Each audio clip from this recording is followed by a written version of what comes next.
I just want to talk a little bit about the basics of HR. Everybody's role in HR can be different. Some of you are dedicated HR like Ashley. Some of you are pulling some of the HR responsibilities.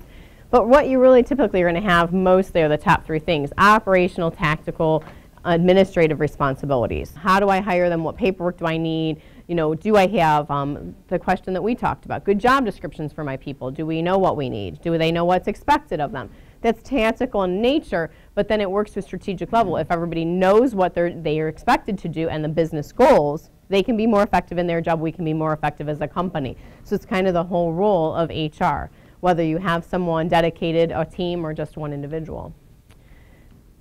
Because really the whole planning process when you get into HR is the whole cycle of the business. So I just put this slide up to kind of represent everything that kind of comes into play, but you need to start at the top with what is the goal or the mission, both of the company as well as for human resources. What are my goals and missions with the people? That's what we are, right? We're the people managers. What's going on in the environment? What do we have going on? What do our competition have going on? What kind of supply and demand do we have? What do we need? What are we going to need? Do we have people to fill the future needs? Okay, so I'm 19 people, but I know this is going to be a great year for us. I'm going to need 25. Well, do the people have the skills I need now to bring in new people to fill the gaps? Or do I need to hire a more trained person? You know, can I hire entry level? I mean, all these things go into consideration making good decisions, because we'll talk about making good hiring decisions up front, how important that is. Reducing the gaps, execute a plan, involve other people. You know, sometimes you get a business owner who sees things as a certain way. And you know, people are expensive. It's a high amount of your labor cost is labor, benefits, all the things that revolve around your people. So, you know, they may not be open-minded to, hey, we need a new operations manager for our organization. So how do you justify that? What's the return? What do we really need in our organization, and involve others? Because you need that business owner to see what a difference these positions can make. Here's where you're helping make strategic decisions. If you want to grow the company, Mr. Stack, then this is who's going to do it. We're going to bring in this great marketing and human resource person, and she's going to help us get the right people and the right message to grow the business. So really, I'm not just saying I want to add a $50,000 person. I'm saying I want to grow the business with you. So there's a different message, okay? Assess what's going on, what's going well, what do you need to change, and then it just starts all over.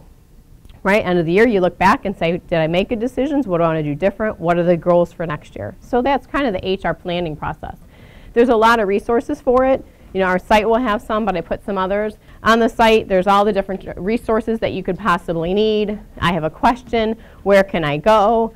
Because the first thing is hiring, right? That's where we all start. Who do I need to hire? How do I hire? You know, it's not as typical as it used to with the plain dealer, where you put an ad in, someone sat at home on Sunday with their highlighter, you know, like we used to do when we were looking for jobs 20 years ago. So really now, Monster, LinkedIn, there's a lot of tools. LinkedIn has been a great addition because now we can do a lot of things for free. So when you're looking for that temporary or that entry-level employee, you're probably not going to use LinkedIn. You're probably going to use a temp agency or a different thing. But when you're looking for, hey, I really need an operations guy, I might want to use a recruiter, which we have Natalie, she's not here today, that can do searches like that. Or you might use LinkedIn, and you might reach out to people in your network like, hey, Sonia, you know this Nick, would he be good for our company? So there's lots of great ways to hire, because my advice to everybody is always hire slow and fire fast. Because you won't have to fire if you hire well, okay? So you want to take your time in hiring. So the hiring process is pretty extensive. I put some notes in your book, and a lot of the materials to support this will be on our site.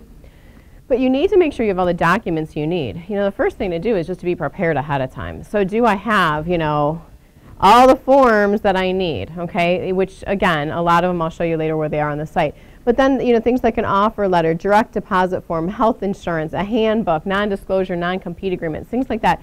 You want to make sure you have all that in place. So like Ashley comes into an organization as a new HR manager or as a new office manager, whatever the situation is, you take some time to do a little inventory of that. Do I have the tools I need in my toolbox to do my job? These would be some of those basic tools. Okay, I'm ready. Now do I have a job description? Do I know what I need? Do I want to post? How do I post? Where do I go for interviewing? Who's going to interview? Am I going to screen and then Terry's going to interview? What's the process? And then pre-employment testing. Do I want to do behavioral tests? Candidate evaluation to background checks and to applicant communications. Let me go a little deeper. When we talked about EEOC, the biggest thing we talk about with illegal interviewing questions are things that revolve around the EEOC. Protected discriminatory classes.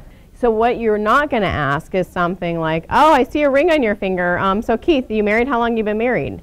You're not going to say, oh, I see you went to Ohio State. Well, what year did you graduate? because now you're really just digging to get their age. So there's ways to ask, or to say, oh, I went to Ohio State too, great, we're alumni.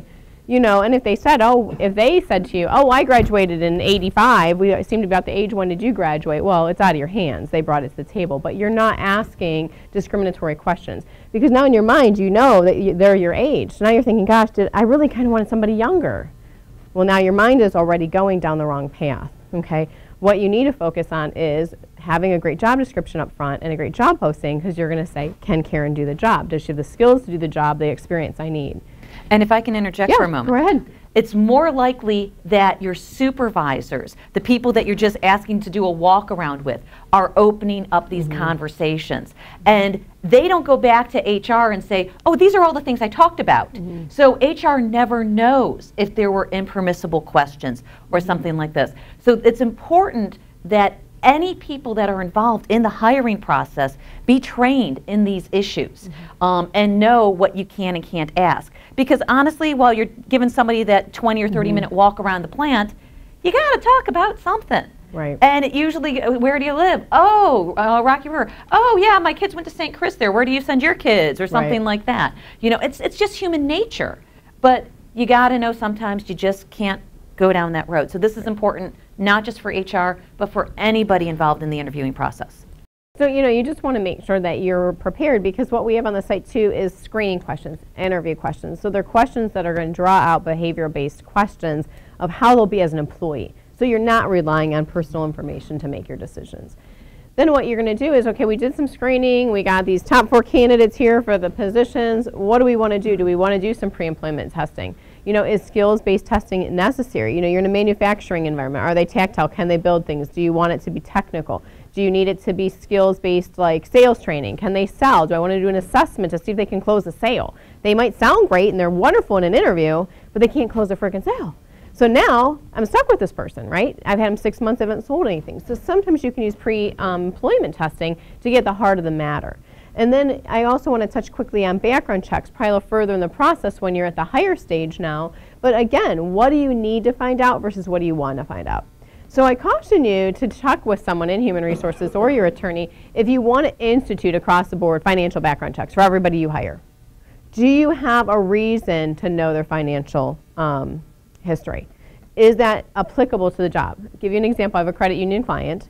So everybody has access to money. You can make a cash deposit. I put 25 in my pocket and 25 in your account, that type of thing. If you were unemployed, hard up, unemployment's over, you have no money, and you couldn't feed your kids, wouldn't we do just about anything to feed our children? We know we would. So sometimes putting people in difficult situations in an area where they're sitting with thousands of dollars in the same room with them is probably not a good match. Could I say they have a case for a financial background check? Probably there. Does that make sense? But now if you're looking at a plumber that just sells parts across the counter, do I really need to know their financial history? Probably not. Okay, so you want to make sure you're using the right testing mechanisms to keep you out of trouble and not be being so invasive that you're crossing the line.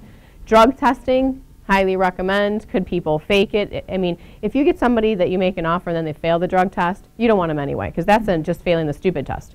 Like, you knew we were going to drug test you. You interviewed a week ago. You knew a drug test was coming. You couldn't stay clean for a week to pass a test. So, you know, there's a lot of things. You know, references. A lot of people don't bother, you know. But you still want to do your due diligence. If you ask good questions, you can get good information. But if you ended up hiring Nick, you're the new guy in the room, so we hired Nick, right, and I didn't do them, and all of a sudden Nick becomes like an axe murderer and he kills Greg and Keith.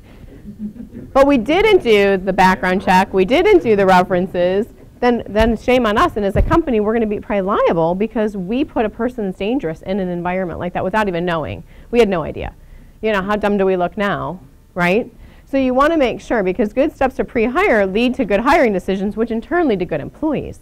You know, making good decisions now, and when you'd mentioned we just need a body, we need somebody, you know, it's okay when you need a temp to fill a cyclical thing for a few weeks just to get through a workload.